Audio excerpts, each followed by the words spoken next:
Hi friends, welcome back. Breaking news. Congress ಘೋಷಿಸಿರುವಂತಹ 5 ಗ್ಯಾರಂಟಿಗಳಲ್ಲಿ ಒಂದಾದ ಶಕ್ತಿ ಯೋಜನೆ ಅಂದರೆ ಮಹಿಳೆಯರಿಗೆ ಉಚಿತ ಪ್ರಯಾಣ ಬಸ್. ಹೌದು, ಈಗ ಇದರ ವಿರುದ್ಧ ಸಾಕಷ್ಟು ಅಪಮಾನಗಳಾಗಿರಬಹುದು ಅಥವಾ ಬೇಡಿಕೆಗಳಾಗಿರಬಹುದು ಅಥವಾ ಇದನ್ನ ಬಂದ್ ಮಾಡಿ ಅಂತ ಸಂಘಟನೆಗಳಿಂದ ಹಲವಾರು ತಕರಾರುಗಳು ನಡೆದಿದ್ದಾವೆ.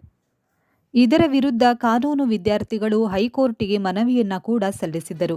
ಇದೀಗ ಈ ಮನವಿಯನ್ನು ಸ್ವೀಕರಿಸಿದ ನ್ಯಾಯಾಲಯ ಏನ್ ಹೇಳಿದೆ ಅಂತ ಕೇಳಿದ್ರೆ ನೀವು ಕೂಡ ಒಂದು ಕ್ಷಣ ಶಾಕ್ ಆಗ್ತೀರಾ. ಹಾಗಾದ್ರೆ ಏನಾಯ್ತು ಫ್ರೀ ಬಸ್ ವಿರುದ್ಧ ಏನ್ ಹೇಳಿದ್ದಾರೆ ನ್ಯಾಯಾಲಯ?